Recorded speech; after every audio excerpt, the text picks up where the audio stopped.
کے بارے میں مفسرین جو قرآن کی تفسیر کرنے والے ہیں انہوں نے اس آیہ کریمہ کے بارے میں کیا دیکھا اب میں بتانے لگا ہوں۔ آج ہم نے شروع کر دیا یہ چیپٹر، انشاءاللہ یہ چیپٹر اب چلے گا، کافی لمبا چلے گا کیونکہ بہت سے مسائل ہیں نا جی۔ تو مفسرین نے کیا دیکھا کہ اس قوم سے کون سی قوم مراد ہے جس کو قرآن کہہ رہا ہے، جس کو قرآن کہہ رہا ہے اذی باس شدید، یعنی قرآن کہہ رہا ہے، گویا کون کہہ رہا ہے؟ اللہ کہہ رہا ہے۔ گویا کون کہہ رہا ہے؟ اللہ۔ جب قرآن کہہ رہا ہے تو گویا کون کہہ رہا ہے؟ اللہ تعالیٰ کی ذات جس کو کہہ رہی ہے کہ یہ بڑے طاقتور لوگ ہیں، یعنی مراد ہے رب بھی ان کو طاقتور مان رہا ہے۔ اللہ کی ذات بذات خود ساری کائنات سے طاقتور ہے، لیکن اللہ رب العالمین خود ان کو فرما رہا ہے کہ وہ قوم بڑی طاقتور ہوگی۔ وہ قوم کیا ہوگی؟ بڑی طاقتور ہوگی۔ کون ہے پروردگارہ؟ وہ کون سی قوم ہے جو بڑی طاقتور ہوگی اور جس کی طرف ان قریب جو ہے وہ امت کو دعوت دی جائے گی؟ کون ہے وہ؟ کون سی قوم؟ کون سی قوم ہے وہ؟ مفسرین نے لکھا اس سے مراد قوم ہے اہل یمامہ، اس سے مراد ہے مسلمہ کذاب کی قوم۔ اس سے مراد کون ہے؟ مسلمہ بتایا تھا نا میں یمامہ گیا تھا، یمامہ ابھی عمرہ کرنے گیا تو وہ یمامہ آپ کو جگہ وہ دکھائیں ویڈیوز کے اندر۔ یہ اس قوم کا ذکر ہو رہا ہے، رسول کریم اپنی زندگی کے اندر خود خبر دے رہے ہیں۔ سرکار دو عالم کے بعد یہ جہاد ہوا تھا، پتہ ہے یہ جہاد کب ہوا؟ سرکار دو عالم کی وفات کے بعد۔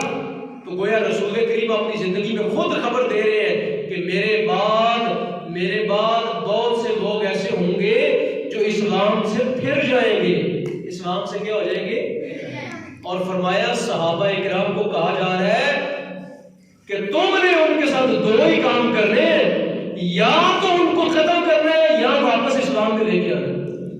یا ان کو قتل کرنا ہے یا واپس کیا کرنا ہے ان کو، یا مسلمانوں کو بنانا ہے یا ان کو قتل کرنا ہے۔ تو گویا رسول کریم اپنی زندگی میں خبر دے رہے ہیں، سرکار اپنی زندگی میں کیا کر رہے ہیں؟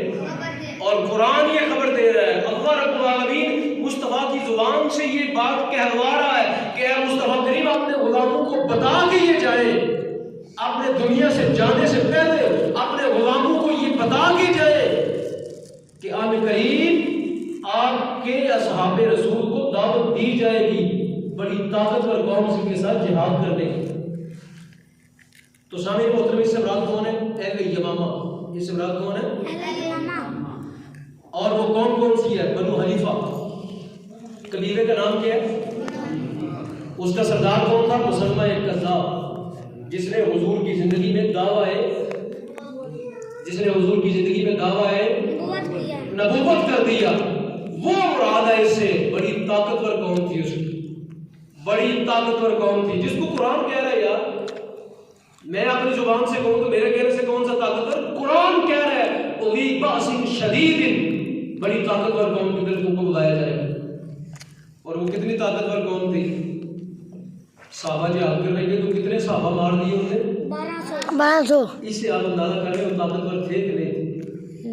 پوری جنگوں کے اندر 73 جنگوں کے اندر 1000 لوگ شہید نہیں ہوئے، 500 مسلمانوں کے تقریباً 300-400، باقی کافر ملا کے 1200 بندے ہیں ٹوٹل حضور کی زندگی کے اندر اتنے بندے مارے گئے۔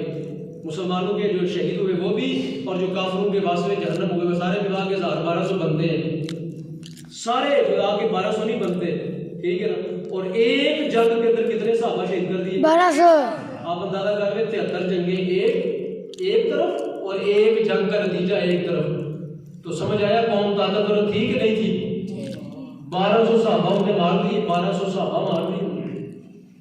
آپ اندازہ کر لیں قرآن نے جو کہا کہ بڑی طاقتور قوم ہوگی، اتنی طاقتور قوم تھی کہ 1200 صحابہ شہید کر دیے۔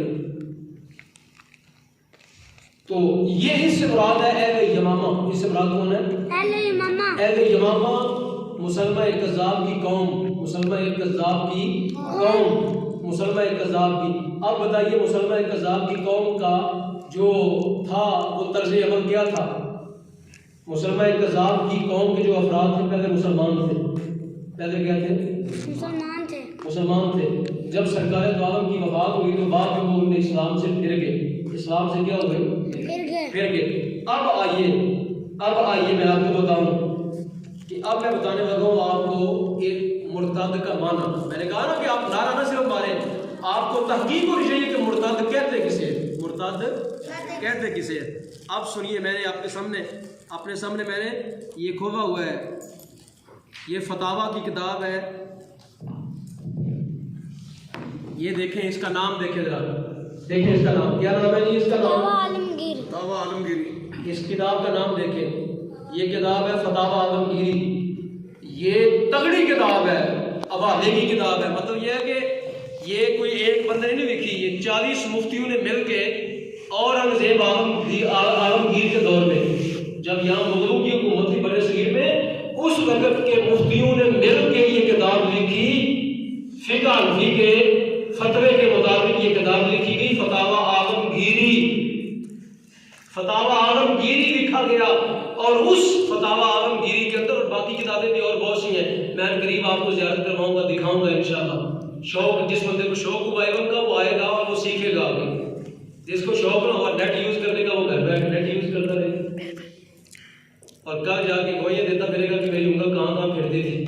الیوم نختم علی افواہہم وتکلمنا ایدیہم وتشہد ارجلہم بما کانوا یکسبون، بما کانوا یکسبون۔ اب دیکھیں اس میں کیا لکھا گیا جی، مرتد کسے کہتے ہیں؟ مرتد کا معنی کیا ہوتا ہے؟ مرتد کا معنی ہوتا ہے الراجع عن دین الاسلام، شاباش، الراجع بولے، الراجع عن دین الاسلام، کیا معنی ہے بتائیں ذرا؟ جو اسلام سے پھر گیا، مرتد کہتے ہیں جو اسلام سے پھر جائے، مرتد کہتے ہیں جو اسلام سے پھر جائے، مرتد کسے کہتے ہیں؟ جو اسلام سے پھر جائے، بولے یار، مرتد کا کیا معنی ہے؟ مرتد کا جو اسلام سے پھر جائے، پہلے مسلمان تھا، پہلے کیا تھا؟ پہلے مسلمان تھا اور پھر اس نے اسلام کو چھوڑ دیا، اس نے اسلام کو کیا کیا؟ چھوڑ دیا۔ الامان والحفیظ، اللہ تیری بارگاہ کی پناہ، اللہ تیری بارگاہ کی پناہ، ایسا وقت نہ کسی کے اوپر آئے جو بندہ اسلام کو چھوڑ کے جہنم کا ایندھن بن جائے۔ اے اللہ تیری بارگاہ کی پناہ، پناہ مانگے اس مالک سے، اے اللہ تیری بارگاہ کی پناہ، تو ہمیں اسلام میں سلامتی عطا کر، اے اللہ تو ہمیشہ ہماری، اے اللہ ہمیں ایمان پہ سلامتی دینا، حضور کے دین پہ سلامت رکھنا، اے اللہ ہمارا خاتمہ ایمان پر فرما، اے اللہ ہمارا خاتمہ ایمان پر فرما۔ اللہ کی بارگاہ کی پناہ مانگی ہمیشہ کہ یا اللہ تو نے مسلمانوں کے گھر پیدا کیا، اے اللہ تو مسلمان ہی رکھنا، اے اللہ تو مجھے مسلمان ہی مارنا۔ یا ایھا الذین آمنوا اتقوا اللہ حق تقاتہ فلا تموتن الا وانتم مسلمون۔ قرآن کہتا ہے مرنا نہیں مگر مسلمان ہو کے مرنا۔ کس طرح کا مرنا؟ تو خدا کی قسم ہمیشہ اپنے ایمان کی سلامتی مانگے، اللہ کی بارگاہ میں جہاں دوسری دعائیں کرے نا وہاں سب سے پہلے یہ دعا کرے، اے اللہ مجھے مسلمان بنا، اے اللہ میرا خاتمہ ایمان پر کر، اے اللہ میرا خاتمہ ایمان پر، اے اللہ میں تیری بارگاہ کی پناہ مانگنے والا شخص، اے مالک میں گناہگار ہوں، تیرے مصطفیٰ کا غدار نہیں ہوں، اے مالک میں گناہگار ہوں لیکن میں تیرے مصطفیٰ کا وفادار ہوں، اے اللہ میرا خاتمہ ایمان پر کر۔ یہ سب سے بڑی دعا ہے، یہ کیا ہے؟ سب سے بڑی دعا یہ ہے مسلمان۔ آپ نے مانگا مجھے مال دے، مجھے نوکری دے، یہ دعائیں مانگ لیں، یہ بھی مانگے، رب سے مانگنا ہے، کس سے مانگنا ہے، لیکن سب سے پہلے یہ مانگے اے اللہ مجھ کو مسلمان رکھنا، اے اللہ مجھ کو کیا رکھنا؟ مسلمان رکھنا۔ جی تو مرتد کہتے ہیں کس کو؟ جو اسلام سے پھر جائے اس کو کیا کہتے ہیں؟ اس کو کیا کہتے ہیں؟ جو اسلام سے پھر جائے، جو کلمہ توحید کو چھوڑ دے، جو نبی کریم علیہ السلام کی رسالت کو کیا کرے؟ چھوڑ دے، جو سرکار دو عالم کو آخری نبی نہ مانے، جو قرآن کو چھوڑ دے، جو اللہ رب العالمین کی وحدانیت کو چھوڑ دے، جو شہادتین کو چھوڑ دے، جو اشہد ان لا الہ الا اللہ واشہد ان محمدا عبدہ ورسولہ کو کیا کرے؟ چھوڑ دے، جو آمنت باللہ وملائکتہ وکتبہ ورسلہ والیوم الآخر والقدر خیرہ وشرہ من اللہ تعالی والبعث بعد الموت، جو اس کو چھوڑ دے اس کو کیا کہتے ہیں؟ مرتد ہے۔ اس کو کیا کہتے ہیں؟ اب بتاؤ کسی کو ماں اور بہن کی گالی دینا یہ بڑی بات ہے کہ مرتد کہنا بڑی بات ہے؟ کسی کو گالی یہ بڑی گالی ہے یا کسی کو عام گالی دینا وہ بڑی گالی ہے؟ اس سے بڑی گالی کائنات میں کوئی نہیں۔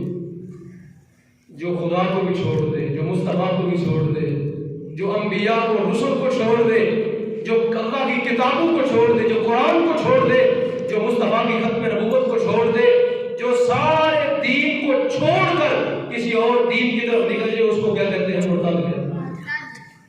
اس کو کیا کہتے ہیں؟ اس کو مرتد کہتے ہیں۔ اب بتاؤ اس سے بڑا بدبخت ہوگا کائنات میں دوسرا کوئی شخص؟ نہیں۔ میں نے ابھی آپ کے سامنے سورہ فتح کی آیت نمبر پڑھی، کون سی؟ 16۔ اس میں قرآن نے کیا بیان کیا؟ اللہ بتائیں کہ کوئی بندہ بتائے کیا بیان ہوا؟ فرمایا مرتد کے دو ہی حکم ہیں، مرتد کی دو ہی صورتیں ہیں۔ یا کیا کیا جائے گا؟ قتل کیا جائے گا، یا اسلام۔ آیت پڑھیں گے بچے؟ آپ آیت پڑھیں گے؟ یہ والی کون سی آیت پڑھی میں نے ابھی؟ بتاؤ ذرا جو آیت پڑھی میں نے آپ کے سامنے 16 نمبر آیت پڑھیں شاباش۔ کل للمخلفین من الاعراب ستدعون الى قوم اولی بأس شدید تقاتلونهم اور یسلمون۔ فرمایا مصطفیٰ کریم علیہ السلام اپنے غلاموں کو فرما دیں کہ ان قریب تم ایک بڑی طاقتور قوم کی طرف بلائے جاؤ گے، دعوت دیے جاؤ گے، جہاد کرو گے۔ ان کا اشر دو ہی چیزیں ہوں گی، یا تو ان کو قتل کر دیا جائے گا یا واپس پکڑ کے اسلام میں آ جائے گا، یا واپس پکڑ کے کیا کریں گے؟ تو دو ہی گویا مرتد کا قرآن نے حکم بیان کر دیا کہ دو ہی باتیں ہیں اس کے بارے میں، مرتد کے بارے میں دو ہی باتیں ہیں، یا تو یہ قتل کیا جائے گا یا اسلام میں، یا واپس پکڑ کے کیا کرے گا؟ یا واپس پکڑ کے اسلام میں آئے گا۔ تو بڑا بدبخت آدمی نہیں ہے وہ، بڑی کائنات کا سب سے کافر چھوٹا ہوتا ہے۔ کافر کیا ہوتا ہے؟ کافر کے بارے میں یہ حکم ہے، یہاں حافظ بیٹھے ہیں، دوسرے بیٹھے ہیں، بچے بیٹھے ہیں، عالم بیٹھے ہیں، کافر کے بارے میں یہ حکم ہے کہ کافر کو ہر صورت میں قتل کیا جائے گا یا واپس آئے گا؟ کافر کے بارے میں یہ حکم ہے؟ نہیں ہے۔ عیسائی کے بارے میں یہ حکم ہے؟ نہیں۔ ہندو کے بارے میں یہ حکم ہے؟ یہودی کے بارے میں یہ حکم ہے؟ نہیں۔ بدھ مت کے بارے میں یہ حکم ہے؟ نہیں۔ مجوسی کے بارے میں یہ حکم ہے؟ نہیں۔ صرف ایک بندے کے بارے میں حکم ہے بس، اور وہ کون ہے؟ مرتد۔ پتا چلا کہ سب کافروں سے بڑا کافر یہ ہے، اس سے بڑا کائنات میں کافر کوئی نہیں، اس سے بڑا کائنات میں کافر کوئی نہیں ہے۔ یہ کائنات کا سب سے بڑا کافر اور سب سے گندا شخص ہے۔ تبھی اللہ نے فرمایا یا اس کو قتل کر دو یا پکڑ کے واپس آ جائے، اس کا زندہ رہنے کا کوئی حق اس کو نہیں ہے۔ یہ کون کہہ رہا ہے؟ بتائیں ذرا کون کہہ رہا ہے؟ اللہ تعالیٰ۔ اور کس کی زبان پہ کہہ رہا ہے؟ حضور پاک اللہ کہہ رہا ہے۔ اور کس کی زبان سے کہہ رہا ہے؟ حضور پاک کریم کی زبان سے کہہ رہا ہے۔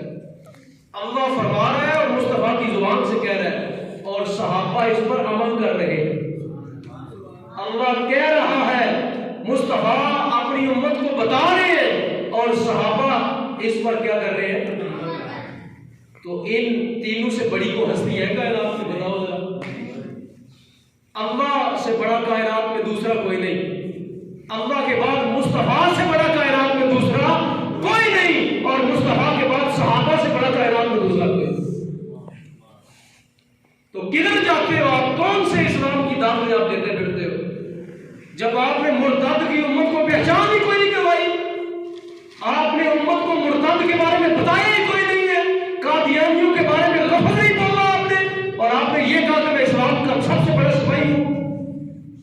نہ آج تک آپ نے مرتد کا حکم بیان کیا۔ ڈر لگتا ہے لوگوں کو، پولیس آئے گی، پکڑ کے لے جائے گی، پھانسی پر لگا دیا جاؤں گا، پھٹے چڑھا دیا جاؤں گا۔ لوگوں کو ڈر لگتا ہے یہ بات کہنے سے، اس لیے کہ یہ بات کہنے سے وہ کہتے ہیں باغی ہو جاؤ، بغاوت ہو جائے۔ اللہ کی بغاوت ہوتی رہے کوئی فرق نہیں ہے، رسول اللہ کی بغاوت ہوتی رہے کوئی فرق نہیں پڑتا۔ تو اس لیے سامنے محترم، خدارا میں جو قادیانیوں کے بارے میں ہر وقت جو ہے وہ سر چکراتا ہے میرا، ہر وقت بات کرتا ہوں، کوئی وجہ تو ہوگی نا یہ بات کرنے کی، یہ وجہ جو آپ کے سامنے بیان کی، میں مجھے دوسری بات آتی ہی کوئی نہیں ہے، میں جب بولتا ہوں میں ان کے خلاف بولتا ہوں، جب بات کرتا ہوں ان کے خلاف بات کرتا ہوں۔ لوگ کہتے ہیں مفتی صاحب میں اور کوئی بات نہیں، ہاں مجھے کوئی نہیں آتی، اس لیے کہ یہ اگر کوئی بھی نہیں کرے گا تو پھر کون کرے گا؟ کوئی تو کرے، اس کی بات کرے۔ تو اس لیے سامعین محترم، یہ ابھی میں نے ایک لفظ بتایا آپ کو، قرآن کی ایک آیت پڑھی، اور ابھی آپ کو مرتد کا ایک لفظ کا معنی بتایا۔ مرتد کسے کہتے ہیں؟ جو اسلام سے پھر جائے، جو اسلام سے کیا کرے؟ آپ بتاؤ قادیانی سارے اسلام سے پھرے ہیں کہ نہیں پھرے؟ رسول کریم صلی اللہ علیہ وسلم کے بعد نبی مانا کہ نہیں مانا انہوں نے؟ تو جو حضور کے بعد نبی مانے مرتد ہوتا ہے کہ نہیں ہوتا؟ تو بتاؤ قادیانیوں کا کیا حکم بنتا ہے؟ قادیانیوں کا حکم یہ بنتا ہے کہ ریاست اسلامیہ پاکستان، دیگر جو بلاد اسلامیہ ہیں، سعودیہ ہو، انڈونیشیا ہو، ترکی ہو، جتنے ممالک ہیں اسلامی، ان کے حکمرانوں پر یہ لازم ہے کہ وہ دو ہی کام کر سکتے ہیں قرآن کے مطابق، یا تو مرتد کو قتل کریں گے یا واپس اس کو اسلام میں لیں گے، تیسری وجہ ہی کوئی نہیں، تیسری اس کے لیے آپشن ہی کوئی نہیں۔ اگر کوئی آپشن ہے تو مجھے بتائیں، دو ہی آپشن ہیں، دو ہی آپشن ہیں، اور یہ کام کون کرے گا؟ ریاست کرے گا۔ کون کرے گا؟ یہ نہیں کہ میں جا کے اکیلا، میں جا کے اٹھ کے جو ہے وہ ان کے ساتھ جہاد کر دوں، یہ کام حضرت صدیق اکبر نے کیا تھا۔ کام کس نے کیا تھا؟ اور صدیق اکبر یہ کس کا نام ہے؟ ریاست کا نام ہے۔ کس کا نام ہے؟ ریاست مدینہ کا نام ہے صدیق اکبر۔ صدیق اکبر، عمر فاروق، عثمان غنی، مولا مشکل کشا، یہ ریاست اسلامیہ ہے، یہ ریاست ہے، یہ خلفائے راشدین ہے، یہ ریاست ہے۔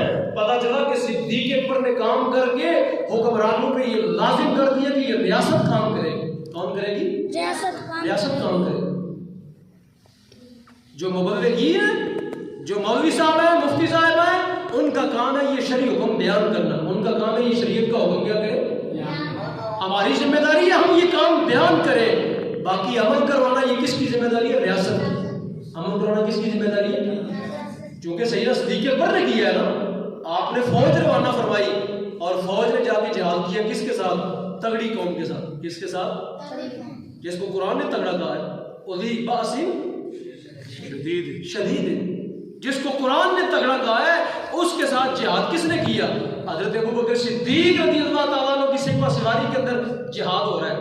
آپ تھے نا اس وقت امام زمانہ، آپ تھے خلیفہ راشد، آپ تھے حاکم وقت، آپ تھے ریاست مدینہ کے سربراہ، آپ تھے، اور آپ کے حکم سے یہ جہاد ہوا۔ آپ نے فوجیں روانہ کی اور آپ کی بھیجی ہوئی فوج نے کتنے بندے مارے؟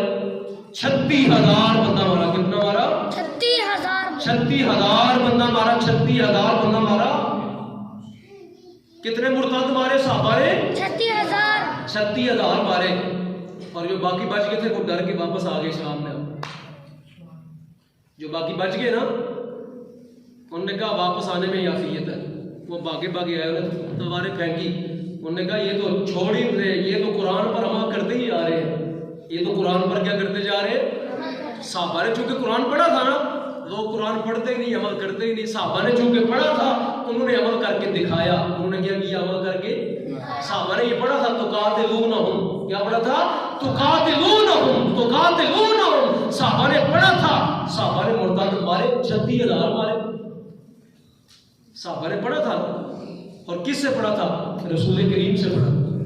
تو پتہ چلا کہ استاد چنگا مل جائے تو کم تاتی چنگی بنے۔ استاد، پیر، مرشد وہ ملے جڑا قرآن پڑھائے، جڑا کی کرے؟ قرآن کا حکم بیان کرے، قرآن پڑھائے اور قرآن کے احکامات پر عمل کروائے۔ قرآن کے احکامات پر کیا کرے؟ عمل کروائے۔ اور قرآن کیا کہتا ہے اپنے بارے میں؟